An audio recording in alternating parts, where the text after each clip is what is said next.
Our gospel reading for the second Sunday of Lent is the transfiguration of Jesus on the mountaintop. And there are so many things about this transfiguration that speaks to many aspects of our faith. There is that glimpse of the resurrection before Jesus enters his passion. There is the revelation of Jesus' total self, both fully human and fully divine. There is Jesus seen as a fulfillment of the law and the prophets by conversing with Moses and Elijah. But the thing that I would like to share with you is that aspect of the transfiguration where they find that they cannot stay on the mountaintop.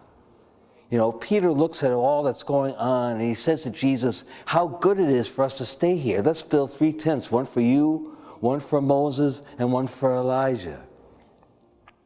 But they cannot stay there. They cannot stay there because they need to come down from the mountain so that Jesus can fulfill what he was sent to do. It reminds me of one of the ways that St. Paul the Cross would talk to the people he would direct.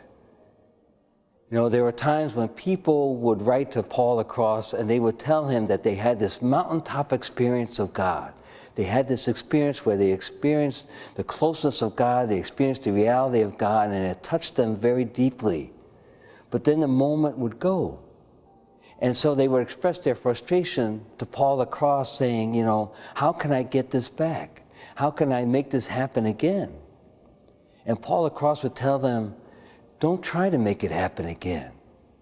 You had a wonderful experience, but don't focus on the gifts, but on the giver of the gifts.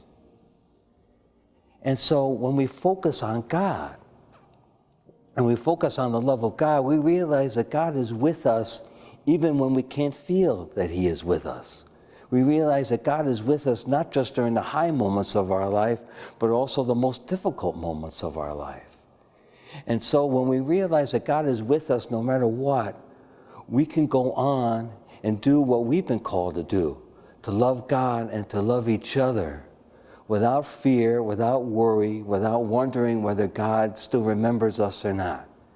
Because God is always with us. So whether we're on the mountaintop or whether we're deep in the valley, we know that God is with us and we can put our trust in the love that God has for us in Jesus Christ. Thank you.